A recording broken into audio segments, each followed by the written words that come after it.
2 Reis, capítulo 13, versículo 14.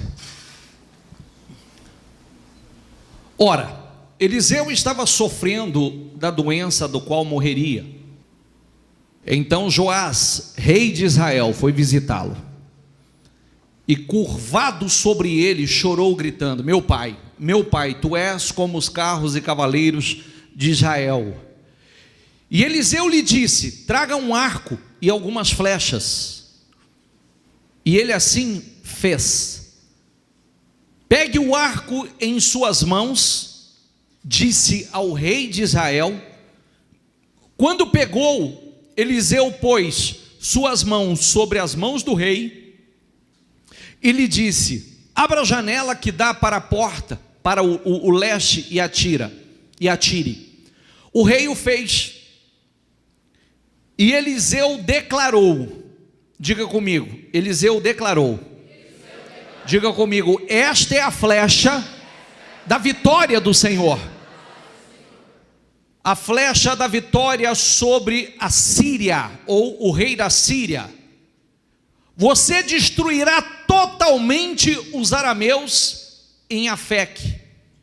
Em seguida Eliseu mandou o rei pegar as flechas e golpear o chão. E ele golpeou o chão 3 vezes, repita essa palavra comigo, e parou. Esse é o grande problema.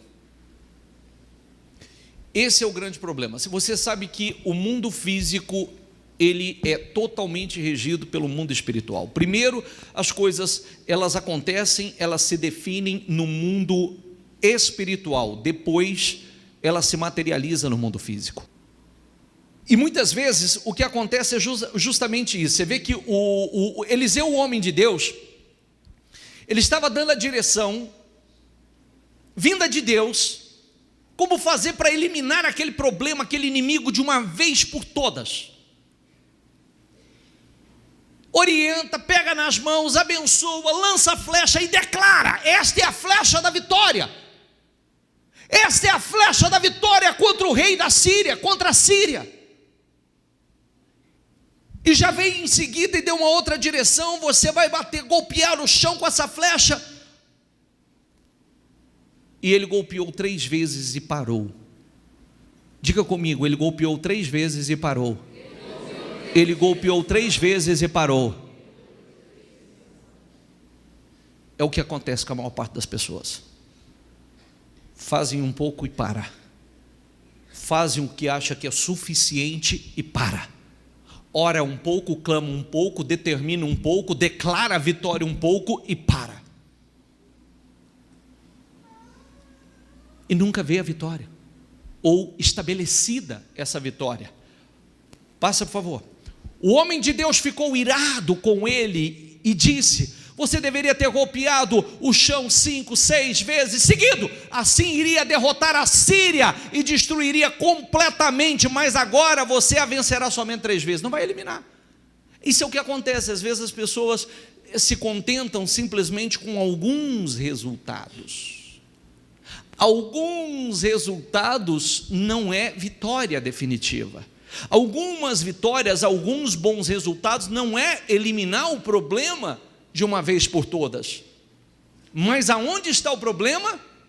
Em fazer um pouco e parar. Em fazer um pouco e não dar sequência. Começar e não dar sequência. Parar de declarar, parar de orar, parar de vir à igreja, parar de dar sequência no profetizar, no determinar, profetizando a vitória, declarando a vitória, orando. Ao invés de estar com os braços estendidos, estão com os braços baixos, abaixados, cansados. Ao invés de estar na posição de guerra, está com os braços abaixados, descansando. A vitória era para ser total, foi parcial. Amém, pessoal? Amém. Passa, por favor. Esta é a história da família de Terá. Terá gerou Abraão, Naor, Harã, e Harã gerou Ló. Harã morreu em Ur dos Caldeus, sua terra natal, quando vivia Terá, seu pai. Terá tomou seu filho, diga comigo, Terá tomou seu filho Abraão, seu neto Ló, filho de Harã, e sua nora Sarai, mulher de seu filho Abraão, juntos partiram de Ur dos Caldeus para Canaã, mas ao chegarem a Harã, estabeleceram ali. Diga comigo, Terá parou. E aí? Partiram de Ur dos Caldeus para chegaram e Harã, estabeleceram-se ali. Aí o que aconteceu? Terá viveu 205 anos e morreu em Harã. Por quê? Não seguiu. Não se sabe que na verdade esse é o pai de Abraão, né? Esse é o pai de Abraão. Não se sabe se o primeiro propósito seria com ele. Mas ele caminhou até um certo ponto e parou. Ele saiu com aquele projeto de ir à terra de Canaã e parou no meio do caminho. Não seguiu espiritualmente, não seguiu naquele propósito, não seguiu na fé que ele saiu. Morreu no meio do caminho. Não, volto a dizer, não se sabe se o primeiro propósito era com ele. Aliás, né? Quem foi o primeiro rei de Israel? Quem foi? Quem foi o primeiro? Mas o primeiro fracassou, então Deus levantou o segundo. Que foi? Davi. Saul foi o primeiro, fracassou. Deus levantou o segundo. Por que o chamado veio depois disso a Abraão? Será que talvez não poderia ser o próprio pai de Abraão? Mas a história terminou ali, por quê? Porque, diga comigo, não perseverou, não deu sequência, e não importa o que fez ele parar ali, não importa. Viu a leitura anterior? O que era para você ter feito? Era para você seguir fazendo aquilo que eu te mandei. Então, aquilo que era para você fazer não era para você parar, agora você vai vencer parcialmente. Será que na vida de muitas pessoas, muitos não estão à frente, não estão além, porque têm parado de fazer aquilo que Deus mandou fazer? Tem parado de declarar, tem parado de orar, tem parado, ao invés de estar com os braços levantados, está com os braços abaixados. Será que é isso que não tem? Às vezes a gente diz, está difícil para todo mundo, está difícil para todo mundo, mas será que na sua vida não era para estar além, porque infelizmente não está, porque não tem dado sequência, não tem seguido na mesma direção, com a mesma força, com a mesma intensidade, com o mesmo clamor, com a mesma perseverança, intensificando ainda mais, se não tem chegado, agora que eu vou botar força. Passa, por favor. Lucas 18, 35. Ao aproximar-se de Jesus, ao aproximar-se Jesus de Jericó, um homem cego estava sentado à beira do caminho, diga comigo, pedindo esmola, ou seja, vivendo uma vida miserável. Quando ouviu a multidão passando, ele perguntou: o que está acontecendo? Disseram-lhe: Jesus de Nazaré está passando. Então ele se pôs, diga comigo, ele se pôs, lê lá por favor, se pôs o quê? Tem misericórdia de mim, Jesus, filho de Davi, tem misericórdia de mim. Os que iam adiante, diga comigo, o repreendia para que ficasse quieto, diga, mas ele gritava ainda mais. Diga comigo, filho de Davi, tem misericórdia de mim. Fica quieto, cala a boca, fica quieto, para de gritar, para de clamar, que é o que o diabo faz, né? Quem ele usa, não sei. Viu? Quem ele usa, eu não sei. Para de buscar, você vai na igreja para quê? Você acha que vai adiantar? Isso que vai resolver a tua vida? Rapaz, deixa de ser idiota. Para de ser iludido, para de orar. Do que está te adiantando orar, do que está te adiantando clamar desse jeito?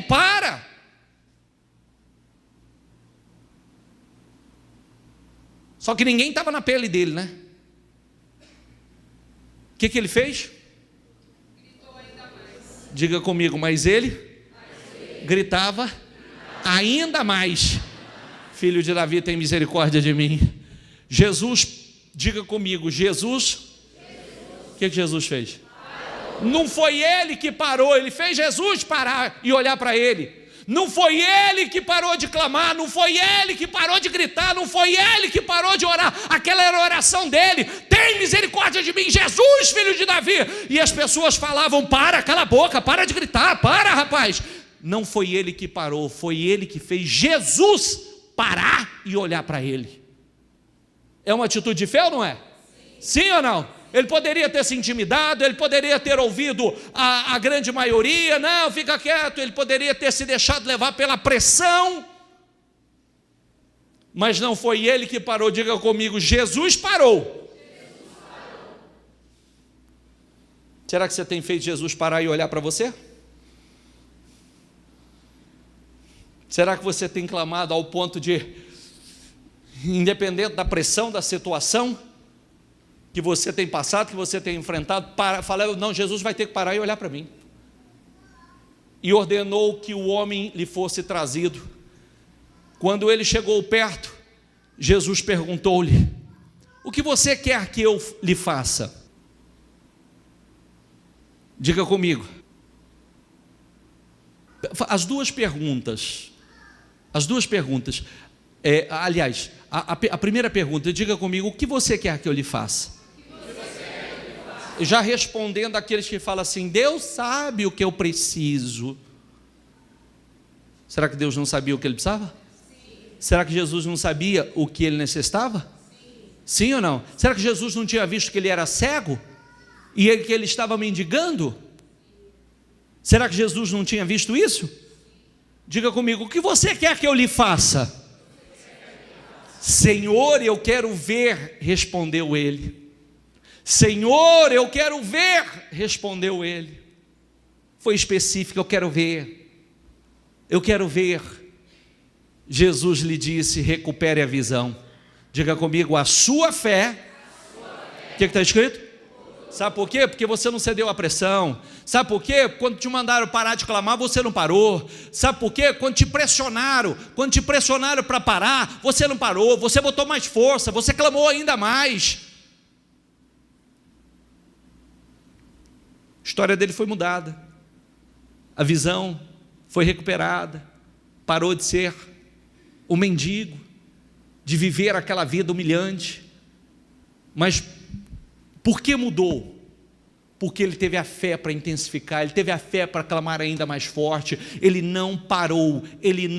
Quando mandaram ele parar, quando as circunstâncias tentaram fazer ele parar, diga comigo, ele não parou. E é isso que precisa acontecer com você. É isso que precisa acontecer com você. O diabo precisa entender que você não para. O diabo precisa entender que você vive uma fé, que quanto mais a situação aperta, mais você busca, mais você clama, mais você ora, mais você declara a sua vitória, mais você profetiza, mais você se achega a Deus, mais forte você clama a Deus. É isso que o diabo precisa entender. Amém, pessoal? Quem está entendendo, por favor? Passa, por favor.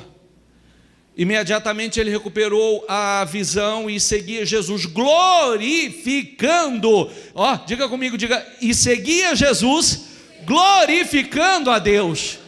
Diga comigo, quando todo o povo viu isso, deu louvores a Deus. Quando as pessoas nos vê seguindo ao Senhor e glorificando ao Senhor, vendo o milagre na nossa vida, está aí, nós somos um testemunho. Passa, por favor. Diga comigo, Lucas 18:1. Diga, então Jesus contou aos seus discípulos uma parábola para mostrar-lhes que eles... Lê lá, por favor. Ai, estou tão desanimado. Eu não tenho tido força para orar.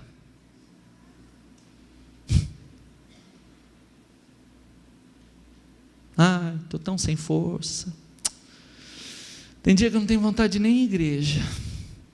Aliás, todo dia.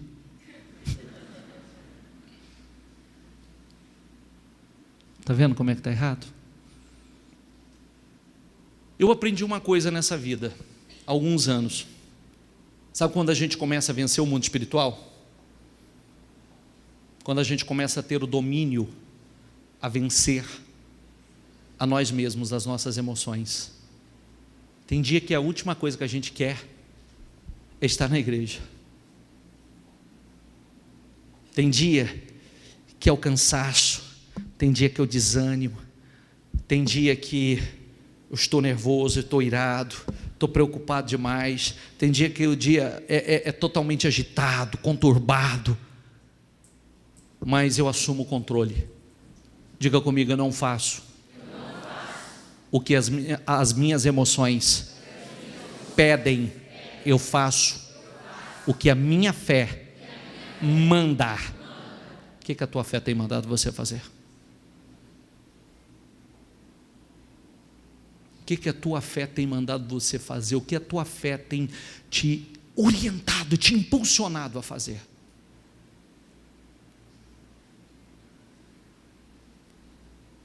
Jesus contou aos seus discípulos uma parábola para mostrar-lhes que eles deviam orar sempre e nunca desanimar. Ele disse: em certa cidade havia um juiz que não temia a Deus nem se importava com os homens. Havia naquela cidade uma viúva que se dirigia, repita comigo, continuamente a ele, suplicando-lhe: faze-me justiça contra o meu adversário. Por algum tempo ele se recusou, mas finalmente disse a si mesmo: embora eu não tema a Deus e nem me importe com os homens, esta viúva está me aborrecendo, ou me importunando, me molestando.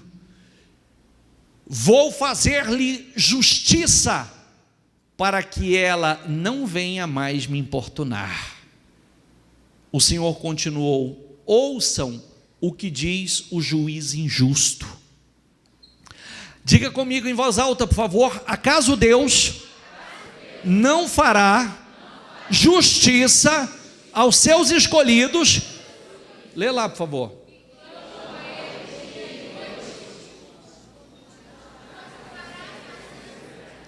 Será que ele vai fazer? Que aquele que está clamando, buscando de dia e de noite, perseverantemente, continuamente, será que ele vai fazer esperar? Vai continuar esperando? Ou será que nós não temos realmente importunado Jesus como ele está ensinando que ele quer ser importunado? Ou será que nós não temos importunado a ele de verdade, clamando a ele com toda a força, como ele está ensinando que devemos importuná-lo? Orar continuamente sem desanimar. Quem está entendendo, por favor? Isso é sério, isso define a tua vida. Isso define a tua vida, porque aqui nós estamos vendo algumas referências bíblicas que elimina completamente: Deus sabe, quando chegar o tempo, quando chegar a hora que chegar, a hora que Deus achar que eu mereço. Aqui foi perseverança pura. Será que na situação do cego foi quando Deus achou que ele merece, ou porque ele fez com que Deus parasse, o Senhor Jesus parasse e olhasse para ele? A viúva foi quando achou que ela merecia, ou porque ela importunou de tal forma que não teve outra alternativa senão: vou jogar a causa dela para que ela não me importune mais. É isso que Deus quer. É isso que está faltando em muita gente. Faz um pouco e para. Caminha um pouco e para no meio do caminho. Tem gente igual Terá ali, está morrendo no meio do caminho. Não era para morrer lá, era para chegar à sua Canaã, era para pisar na terra prometida, mas tem desfalecido, muitos têm desanimado. Está igual aqui, a hora que Deus achar que eu mereço, ele vai julgar a minha causa. Opa, volta lá, o primeiro versículo, volta lá. Jesus contou aos seus discípulos uma parábola para mostrar-lhes, diga comigo, para mostrar-lhes que eles deviam orar sempre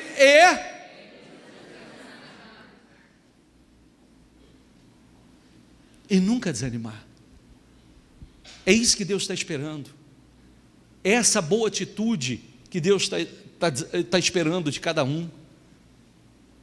É a declaração: eu não posso parar de orar, eu não posso desanimar. A pressão da família, a pressão dos problemas, a pressão das situações, a pressão não vai me fazer parar. Eu não vou parar, eu vou clamar ainda mais forte. Eu vou fazer, não sou eu que vou parar, eu vou fazer o Senhor Jesus parar e olhar para mim. Contou-lhes uma parábola sobre o dever, ou contou aos seus discípulos uma parábola para mostrar-lhes que eles deviam orar sempre e nunca desanimar. Isso muda muita coisa. Às vezes, muitas pessoas estão olhando para a sua situação, olhando para os seus problemas, achando que é normal, achando que muitos olham e falam assim: mas está aí a situação. Não, eu tenho que colocar ainda mais força, eu tenho que perseverar, eu tenho que intensificar. Eu estou desanimado, eu estou com vontade de parar, eu estou com vontade de desistir. Não sou eu que paro, eu vou clamar de forma tão intensa, eu vou perseverar de forma tão ousada, que Jesus vai parar e vai olhar para mim. É o que Ele está esperando. É o juiz que eu tenho, é o que vai julgar minha causa. Eu vou clamar com tanta força, vou bater todo dia. O que Ele falou?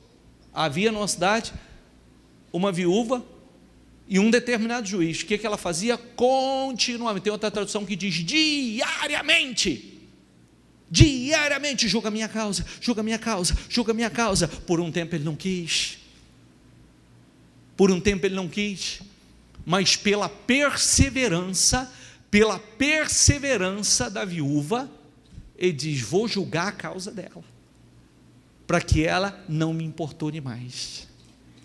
Acaso Deus não fará justiça aos seus escolhidos que clamam a Ele de dia e de noite?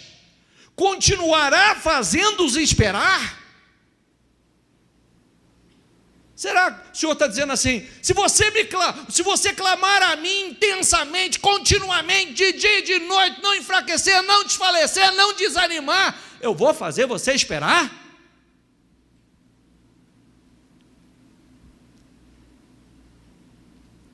Eu lhes digo, Ele lhes fará justiça e depressa. Amém? Contudo, quando o Filho do Homem vier, encontrará fé na terra? Vai encontrar, gente? Vai encontrar? O treinamento dessa fé é agora.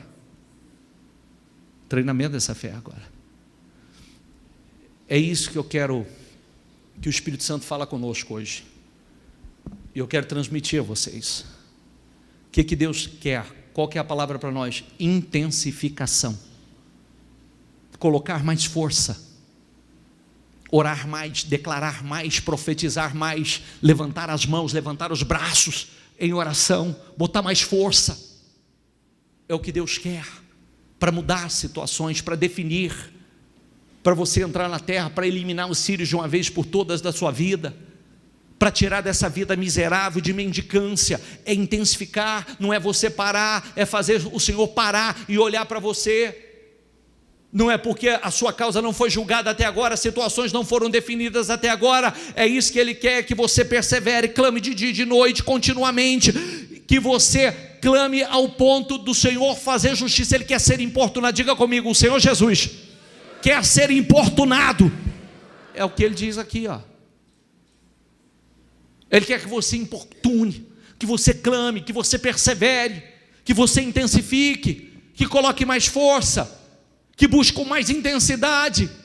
Não é desanimar: estou desanimado, estou com vontade de parar, caminhou um pouco, desanimou, veio algumas reuniões, já para, já desiste, porque eu não vi nada acontecer, a pressão está grande, os problemas estão grandes. E se o cego tivesse parado?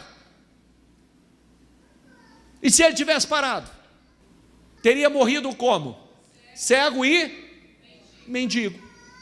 Cego e mendigo. Amém?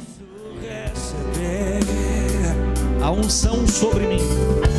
A unção sobre mim que irá descer. Diga isso com toda a tua fé. Deus pode tudo. Deus pode tudo. Deus pode tudo. Tudo que eu não posso fazer por mim mesmo. Tudo que eu não